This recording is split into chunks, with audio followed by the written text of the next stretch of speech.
Well, good afternoon. My name is Sean McSpaden, and many thanks to the Legislative Assembly and Bússola Tech for your kind and gracious invitation to be part of the LegisTech Conference on the Modernization of Subnational Parliaments.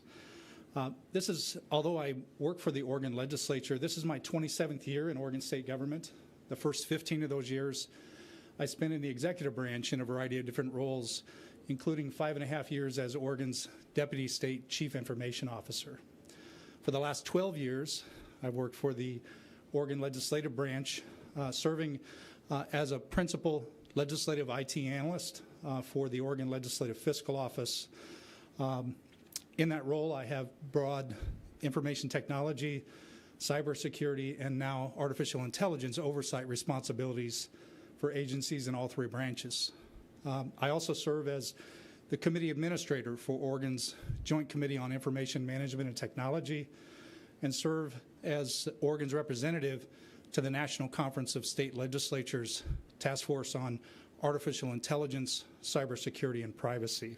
It really is an honor and a privilege to be with you all here today to share information about the state of Oregon's information technology modernization efforts, and I thank you all for this opportunity.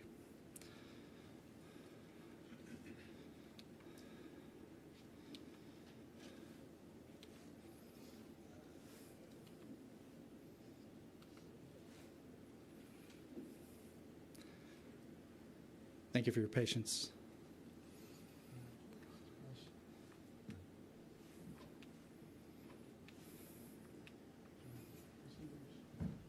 So while we're working out the technical difficulties, I did want to respond to a question we got from a colleague in the back about artificial intelligence, the risks that are very similar to our issues with cybersecurity.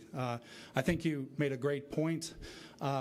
Certainly, as I mentioned, I serve on the Task Force on Artificial Intelligence, Cybersecurity, and Privacy for the National Conference of State Legislatures. I've been serving that role for the last 7 or 8 years, and importantly, we started out as a committee, as a task force, with a focus on cybersecurity only.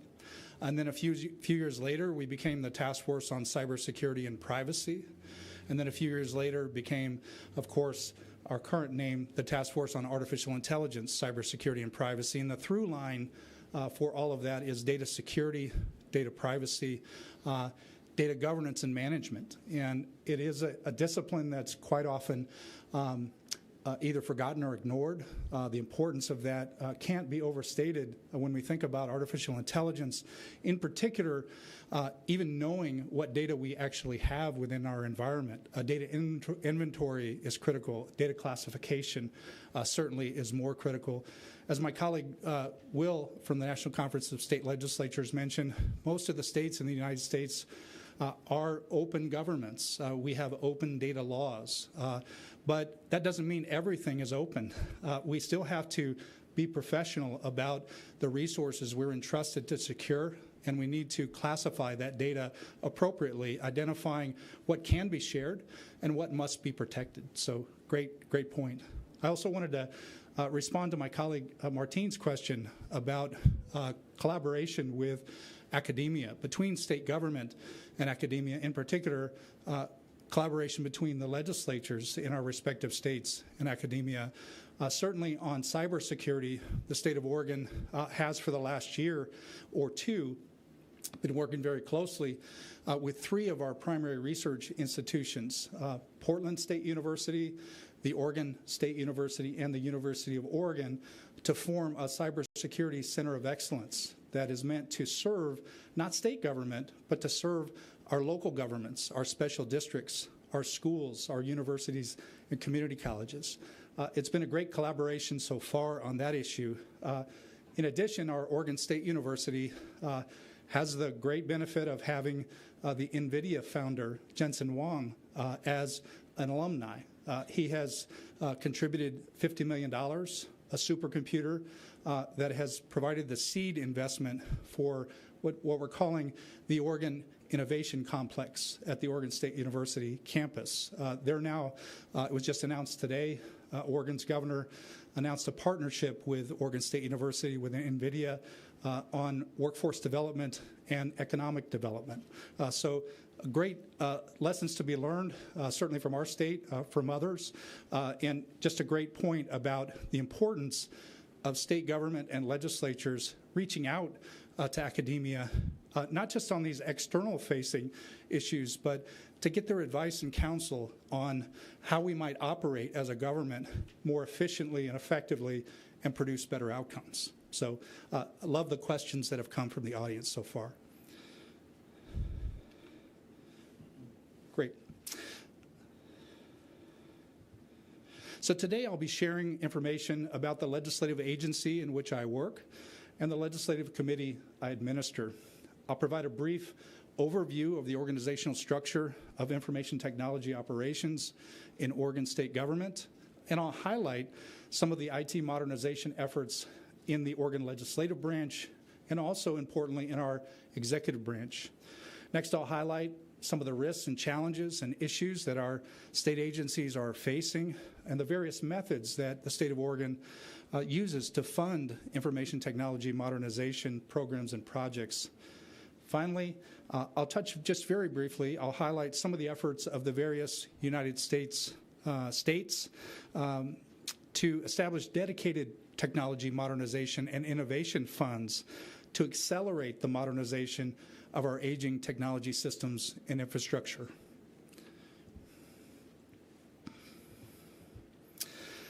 So very quickly, the agency in which I work is called the Oregon Legislative Fiscal Office.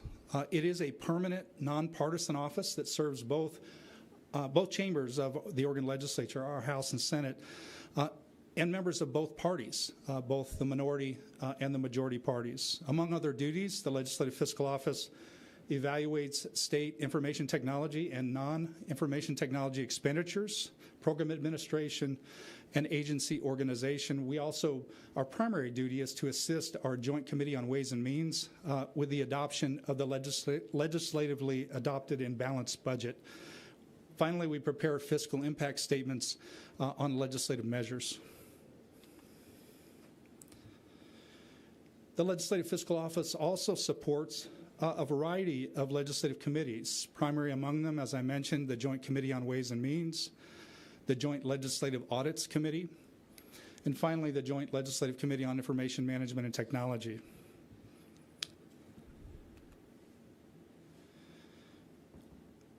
The Joint Committee, as I'll call it from here on, establishes statewide information technology goals and policies for technology systems, applications, and also telecommunications across the state. It is empowered to conduct studies of information management and technology efficiency and security, and we make, as a committee, recommendations regarding established or proposed information resource management programs and information technology acquisitions. Among those duties, our Joint Committee provides information technology, AI, cybersecurity, and geographic information systems program and project oversight. We also, as a committee, work on measures, the introduction of policy measures on those same subjects. Just very briefly, our committee is a 6-member committee, 3 senators and 3 representatives, and I have served as the committee administrator for the Joint Committee for the past 12 years. All of our meetings, as my colleague Will indicated, much like other states, they're recorded, they're live streamed, there are audio transcripts, recording logs that are available for the public, along with our meeting materials, and also when we have public hearings and work sessions on bills, of course, we have opportunities for both in-person and remote testimony, and also the ability to submit written testimony to our legislative committees. So in the current legislative session, our 2025 session, the committee has been assigned a variety of different measures, including several that focus on IT modernization, cybersecurity, and artificial intelligence. I've highlighted just a few of those measures. The bills aren't important, but certainly they are hyperlinked. If you are able to access the presentation afterward and have an interest in what we're doing in these areas, please feel free to do some additional research. Notably, our legislative committee is working with state government, with our local governments, our special districts, universities, community colleges, and kindergarten through grade 12 schools on the establishment of a cyber resilience fund with the primary purpose of providing monies for cyber security assessments for those organizations, identifying some of their vulnerabilities, the reasons why they are unable to qualify for cyber insurance coverage that is available to those entities, and also to provide cybersecurity training, and finally to assist them in preparing for and responding to information security incidents or data breaches. In addition, our committee is considering legislation to establish a technology modernization fund and to create a standing AI commission and to establish a chief AI officer for the state of Oregon. Much work is left to be done on that last measure that I mentioned. It may be likely that we'll need to continue to work on that measure over the next legislative interim and reintroduce a bill in the 2026 session, but the stakeholders are working actively together to try to address this important issue for our state. Finally, the committee is also very concerned about how the executive branch information technology operating environment is structured, how the agencies are currently in a decentralized organizational environment, and the impact that that has on a variety of different issues, which I'll mention here in a moment. Finally, just provided a list of some of the other topics that our committee is interested in, including, importantly, technology modernization and digital transformation of government information and service delivery. So next, I thought I'd provide a brief overview of Oregon's information technology organizational structure to give you a view of how the executive branch, our judicial branch, our legislative branch, and our constitutional offices interact with one another just at the highest level where information technology is concerned.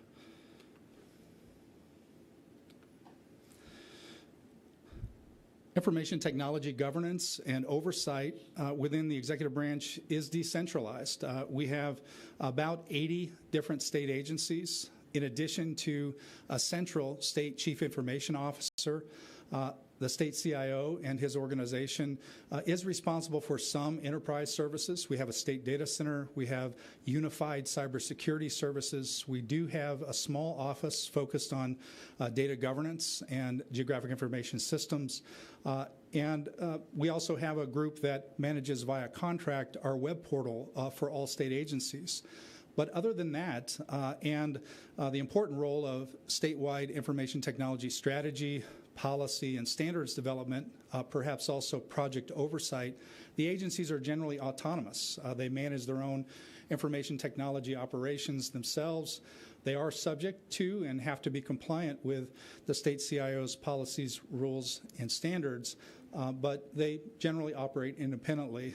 The same is true for our legislative branch, our judicial branch, and our constitutional offices. They actually are not subject to the state CIO's authority in any area and instead have to report to my office. So we oversee their projects. We work with the Joint Committee on Ways and Means for their budgets. It's an interesting and very dispersed operating environment, very difficult and challenging to think about how do you move an aircraft carrier of a state government in the same direction or a fleet of boats in the same direction. Very difficult when they're not all subject to the same master, so to speak. We do estimate, unfortunately, that most of the money, 75 to 80% of the monies that we spend on information technology in Oregon state government are spent on operating and maintaining legacy systems and legacy processes, legacy programs. Very little money is available for innovation and modernization. So that's a challenge that we face. I know other states are in the same situation, but it is a problem we're trying to rectify. I've only provided this additional graphic to further illustrate the decentralized organizational structure of the executive branch specifically. As I mentioned, we do believe from a legislative perspective, this decentralized structure, it contains significant redundancy and duplication. It's costly and insecure, and really is a barrier to the use of enterprise or shared IT services, cloud and AI adoption, and the modernization and replacement of these legacy systems. So for the next slide or two, I'll shift to the legislative branch. Specifically for context, our legislative branch, much like the legislative branches in most of the states, it's the smallest of the three branches. So we have about somewhere between 400 to 500 legislative branch employees. That includes legislative assistants for our legislators and the professional staff in each of our agencies. But our information technology group for the legislature has about 30 employees. So small but mighty team, but certainly a team that doesn't have a tremendous amount of resources, either for staff, for contracting, or from a financial perspective. So currently, the largest modernization effort that's going on in the Oregon legislative branch is a project called the Document Publishing and Management System. This project is focused on replacing aging Oracle and mainframe-based systems. I heard from Grant yesterday that Oregon is one of the only states, perhaps the last state, that currently has a bill drafting and publication system that is mainframe-based, and so we're working feverishly to move off of that platform. This system primarily serves our Legislative Counsel office. Again, they use it for bill drafting and publication of Oregon's chapter laws and our Oregon revised statutes. They're one of the few states across the nation that actually does the publication themselves and makes those publications available for sale to the public. So it does complicate our particular project. Just from a financial perspective, this is a $14.3 million US dollar budget. It is expected to be completed sometime in the next 2-year period. But importantly, it is the first in a series of IT modernization projects within the legislative branch. So we call this broader modernization initiative let me move one more. There we go. We call this modernization initiative the Oregon Legislative Information Systems Transformation Program. The program involves the review and eventual replacement of up to 20 information systems and applications that are used by our elected members, staff, and the public. The systems range from our committee agenda scheduling system to our fiscal impact and revenue impact statement system to our key performance measure system. We have some additional applications that include our measure tracking, our public testimony, registration, and submission systems to the full modernization of Oregon's legislative information system, which is our primary web portal through which all of these applications connect either to the members, to staff, or to the public. Importantly, we recently had a bill that was introduced by a member. It was a controversial bill. Oregon is one of the few states in the nation that has by-mail voting for all elections. And so with the changes in our federal administration, the thinking about in-person versus mail-in voting, certainly there are varying opinions in the United States about that, but this particular member introduced a bill to do away with our mail-in voting system that had been in place for 20 or 25 years. Very controversial.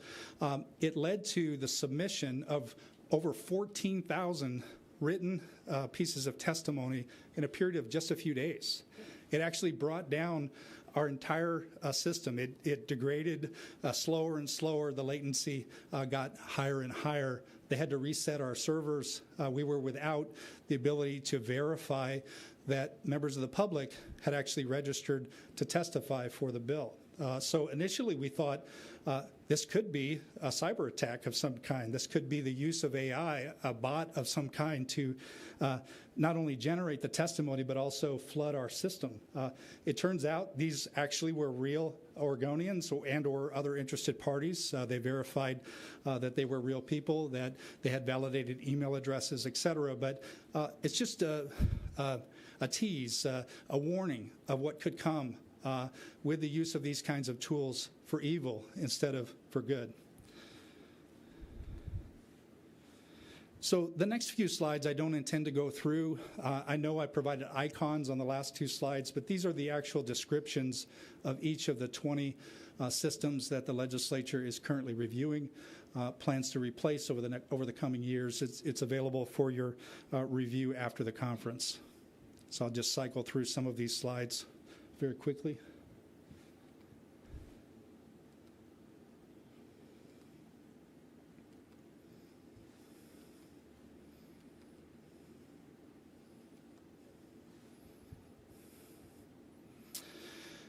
So now I'll shift to Oregon's executive branch. As I mentioned earlier, the Oregon Legislative Branch, it's the smallest of the branches. The IT group that supports us is composed of about 30 employees.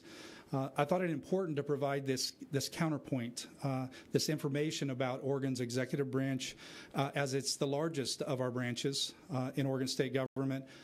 It's composed of over 47,000 public employees in the executive branch, supported by over 2,300 information technology staff. So again, 30 IT staff in the legislature, 2,300 that are in the state CIO's office, but also spread across 50 or so, perhaps 60 or so independent state agency boards and commissions. So quite a difference in terms of capacity, capability, and also opportunity for mischief, let's say. So there is a formal process that agencies are required to go through for strategic planning, for ultimately formulating these modernization project proposals. Each of the agencies in the executive branch are required to develop and publish an overarching strategic plan every 2 years. We are a biennial budget state. We do have an annual session to true up our budgets, reconcile, to rebalance our budgets in the interim, but the formal budget is established every 2 years. These plans must align with that, but also be developed with a 5-year planning horizon. Once the strategic plan is in place, the information technology leadership within all of those various agencies, they're expected to develop a complementary information technology strategic plan that aligns with and supports both the agency's strategic plan, but also the enterprise information technology strategies that the state chief information officer puts in place for the enterprise. Those enterprise strategies are focused on IT modernization, on the adoption of cloud computing, on cybersecurity, and importantly on data governance and management. The state CIO then provides agencies with something that he calls the modernization playbook as a guide to digital transformation of agency systems and services. As agencies then begin to formulate IT modernization concepts, they're required to go through a formal information technology project prioritization process to identify the highest priority and the highest value projects that should move forward in the budget and project development lifecycle. I know this chart is very hard to read. Certainly you'll have an ability to review it later, but we wanted to give you some data on the types of systems that our executive branch agencies are pursuing.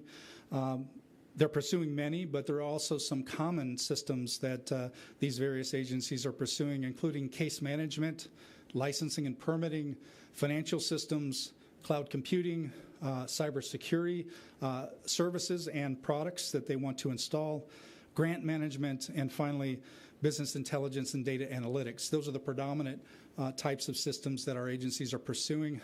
We, again, have many duplicate requests. Our office, the Legislative Fiscal Office, is the recipient of all of these duplicative and redundant requests, and we have a hard time sorting them out, right?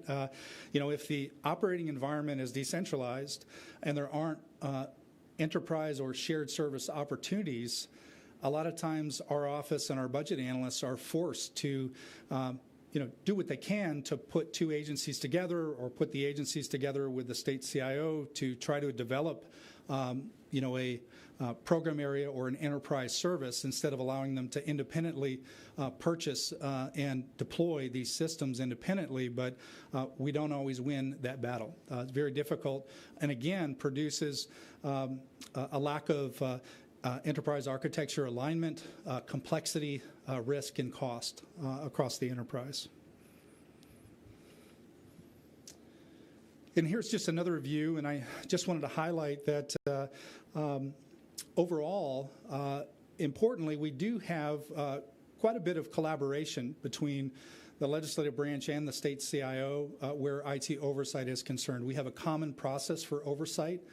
We work across the branches with the state CIO's office. In total, we oversee collectively 71 major IT projects with a total estimated IT portfolio budget of approximately $1.2 billion US dollars. 38 of those projects in the current cycle have requested new investments, new authorization for positions, new spending authority of money they already have in their budgets. I'll now move quickly to highlight some of the common risks, issues, and challenges that Oregon IT modernization efforts are facing across all program areas. So, of course, one of the primary challenges for all of us, my colleague Will mentioned, many of our states, nearly all of our states, are very constrained, very concerned with the pullback of federal monies from one administration to another. Our grants are being canceled. Money that is unexpended is being clawed back. There's a reduction in force in federal employees, those employees that states once worked with for federal funding to flow to states and our localities. And so it's had a tremendous trickle-down effect, both at the state level but also for our counties and our cities.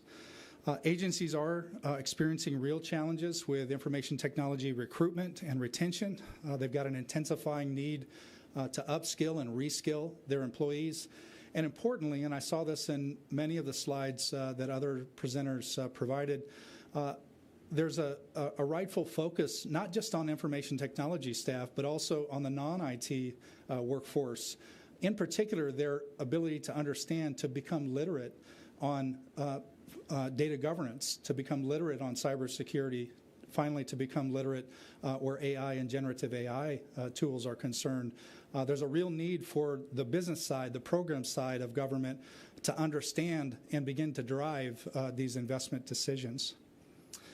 Of course, extended timelines and rigid, inflexible procurement processes, along with, and we heard it in Wade's presentation, resistance to change.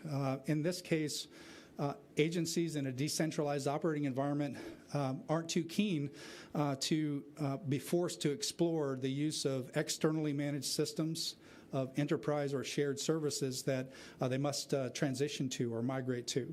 So difficult environment when you're trying to modernize as an entire government rather than one agency at a time. Recently, several agencies, they have attempted to adopt the Agile methodology, and I'm glad that Wade and his team had a success. For Oregon, not so much. In part because this requires just a tremendous cultural change within the agency. It's no longer an information technology project. It's a business-driven project that is enabled by information technology. And the leadership of the agencies, the program leaders, have to be directly involved, sometimes on a daily basis, a weekly basis, to make key decisions.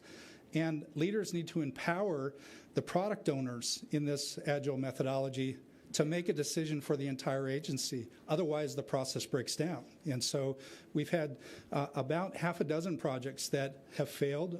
We're in legal litigation on on the breakup with our vendor, and they're having to restart from scratch. And so it's something, if you're going to adopt it, go through training, make sure that you have buy-in from your leadership, both at the executive and program level. Otherwise, these efforts, I think, have a poor chance of success.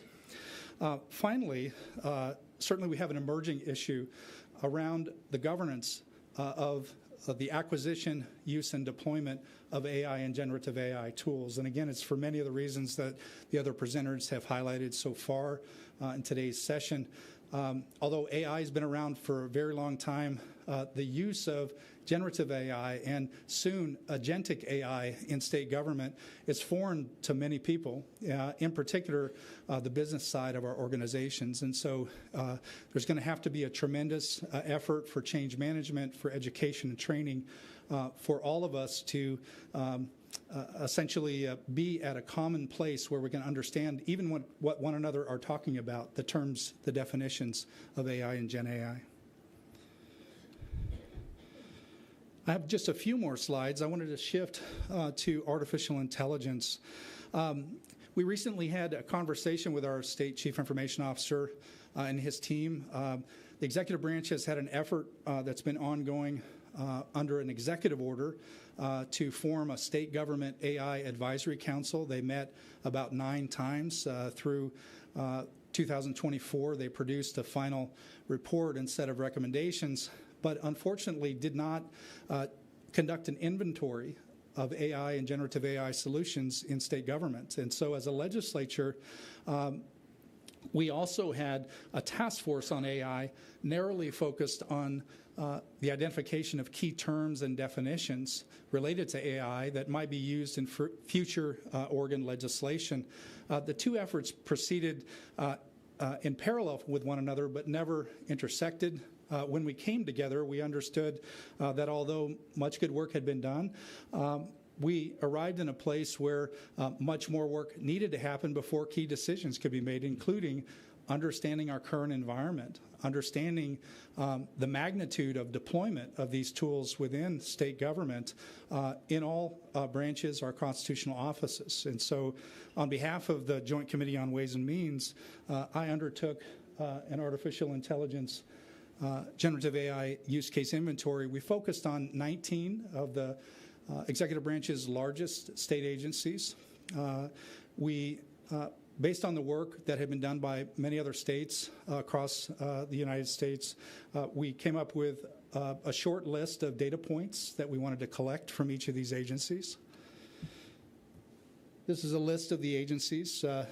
Certainly, just for context, again, these are the largest state agencies. We assumed that this request, if we made it to this group, essentially would capture the majority of the systems that were deployed. Beyond that, it's the point of diminishing returns with our small agency boards and commissions.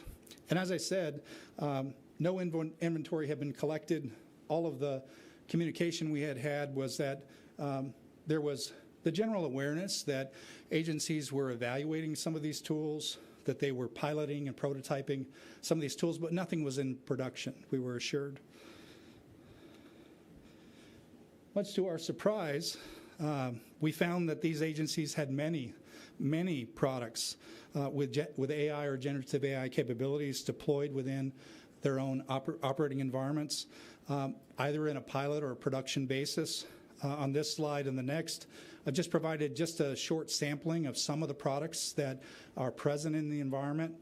But in total, the preliminary inventory identified 208 unique products from 133 unique software or solution vendors. And as my colleague Will indicated earlier, it is notable that many of the systems in this inventory, they were not originally procured with AI or generative AI in mind. These capabilities are now embedded in the current version of the software, and perhaps by happenstance, but we do believe sometimes formally, agencies and their users are discovering these capabilities, they're testing them out, and frankly, it is notable that the deployment of these tools, in many cases, were unknown to the state chief information officer. And so much work has to be done to investigate this inventory, to understand from a procurement perspective whether our current contracts protect our state from a data security, privacy perspective, from a model training perspective. We need to understand who has control of our data and if these capabilities are now going to show up either in commercially available software or in software as a service products that we purchased many years ago, that we have the ability to turn these functions off if they produce erroneous results, hallucinations, or cause unanticipated outcomes. We had working software. Now we may not in the future, depending on whether these systems and these capabilities are reliable. So we are working with our state procurement office, with our Department of Justice attorneys, and our state CIO to investigate these contracts to make sure that we understand where we are now and where we need to go with our terms and conditions with our vendors. So just very quickly, as Will indicated earlier, most of the legislative branches, and certainly in Oregon, we're taking a very cautious approach. Again, it's a small branch, small number of IT employees, and certainly it's a political environment. It's a risk-averse environment, and so we're being very cautious. Both the CIOs for the legislative branch and our judicial branch are taking a wait-and-see approach, trying to understand what the executive branch and the state CIO plans to do, what executive orders may be issued in the future, what policies, rules, and standards might be adopted in the future, and in particular, what products might be made available to all of the members of state government through our statewide price agreements and contracts. And as I mentioned, we do have two constitutional offices, our Secretary of State and our Treasurer. They're in a similar place, being very cautious, limited use, testing out these tools on a pilot basis right now. Again, waiting to see what the State Chief Information Officer might do in this area. The last section, again, I just have a slide or two around methods of funding. Again, this is just for future investigation. We fund information technology modernization programs much like we would fund any other program. We have a variety of standard or typical methods that include legislative appropriations, direct chargeback, cost recovery for IT services, grant funding, typically from the U.S. federal government, the issuance of bonds, and a number of other approaches. Lastly, I wanted to make you all aware of the efforts across the entire United States. We have, at last count, 26 states that either in the past, currently, or from a proposal perspective have established or want to establish technology innovation and modernization funds in their respective states. There's a dramatic understanding, in particular in those states where they are decentralized, that if we allow this modernization progress to occur one agency at a time, it'll be the next generation or the next before all of these systems are replaced. We have to have some way to seed that investment in new systems, in new modern ways to serve our constituents, and it will only come through a significant legislative appropriation or through some kind of capital financing through bonding. We do have a couple of states, in particular the Commonwealth of Massachusetts, that's been using this method, bonding, for the last 20 years or so. They just issued a bond, I believe, of $1.3 billion US for the current fiscal year to replace a whole series of aging information technology systems and infrastructure within